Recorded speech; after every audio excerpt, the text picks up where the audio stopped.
is a Senior Parks and Green Spaces Manager with responsibility for trees and woodlands, who has worked for Bradford since 2009. With around 850 hectares of woodlands across about 111 sites to manage, we began by asking him why green spaces and woodland are so important. They're what makes cities livable. If we didn't have green spaces certainly in our urban areas, they would be very grim places. And this was recognised certainly in the 19th century when the city fathers, as they were then, quickly started to create parks, first for if you like, the middle classes, but certainly there's a recognition that everyone who was living in a city needed access to some greenery. So we get things like Peel Park being built in 1856, and then a programme of right across the whole of the industrialising country to open up green spaces. So you couldn't just work 7 days a week. You needed somewhere for a bit of rest and relaxation at the weekend, so you would come to a green space such as Peel Park and take some air, sit down, perhaps go on the swings.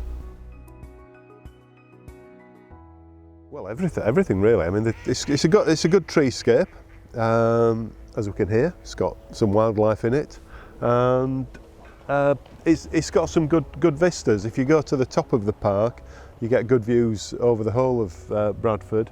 It's got good open spaces and treed areas. We've spent some time in this park trying to get back to something a bit more nature friendly in areas. So when you walk around, you'll see, even here we've got short grass, but then we've got long grass. The long grass is beneficial for some wildflowers and insects.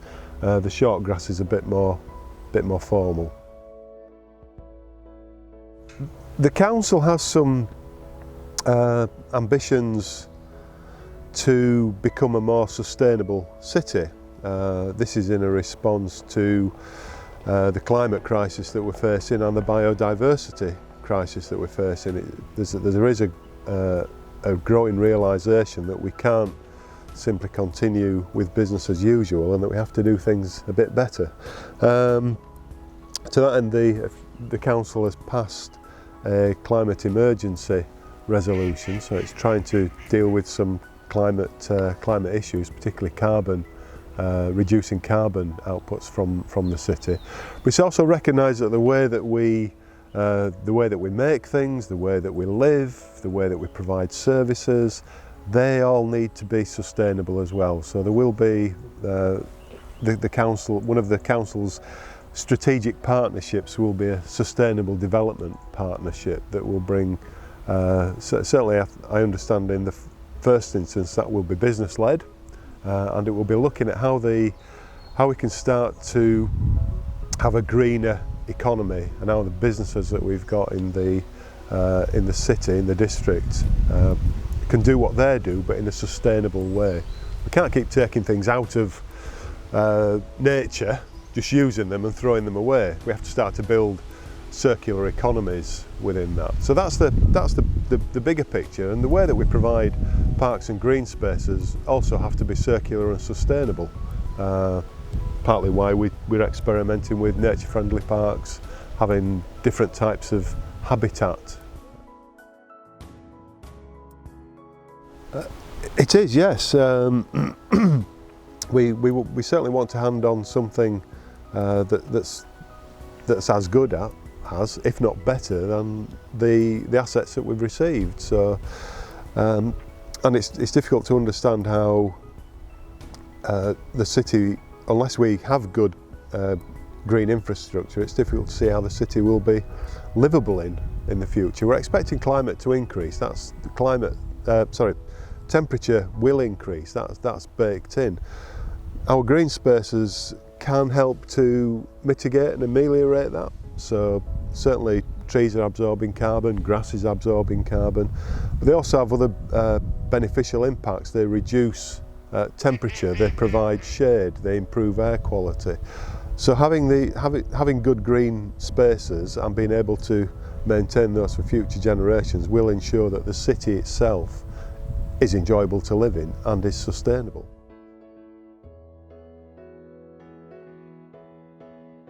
Well, there are several. I suppose the first thing that we touched on earlier is their original reason for being there, which is recreation. We know that that being able to, throughout some part of your day or some part of your week, to be able to establish some contact with nature, to be in a green space, is beneficial to people's health and well-being.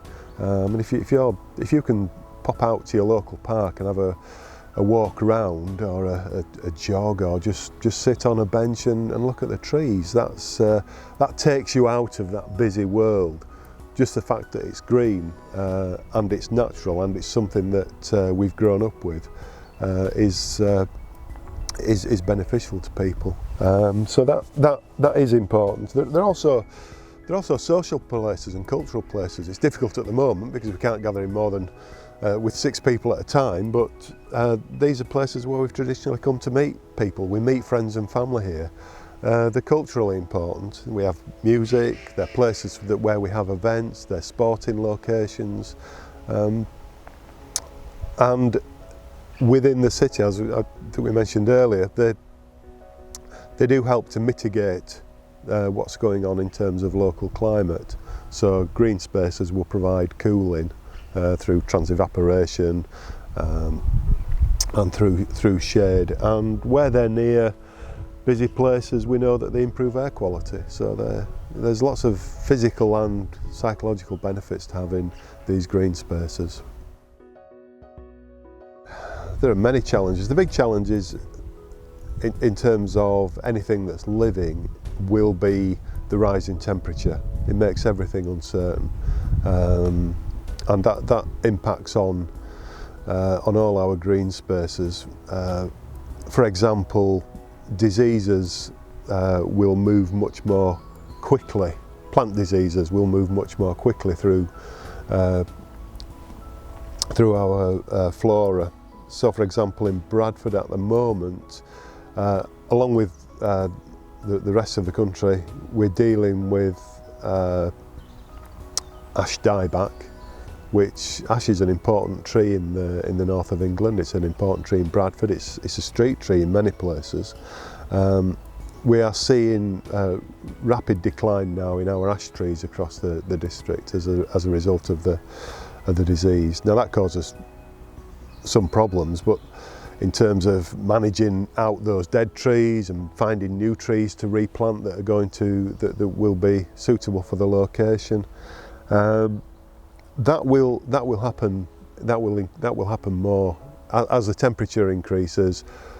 Nature starts to move about. Some things start to move quicker than others. Disease moves quicker than a tree will. To move a tree north in its zone, can take hundreds of years through the natural spread of seed. So that temperature increase is going to be challenging. The other thing that is the impact that we make ourselves on the spaces. I mean, there are more of us.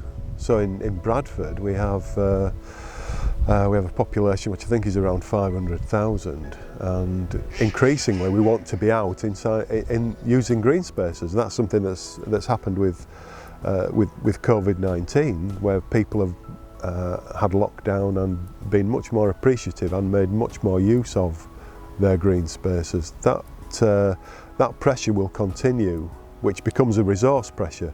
It's great to have more people using parks and green spaces.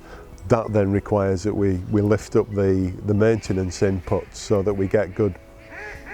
The places are enjoyable and clean and safe and tidy for people to be in.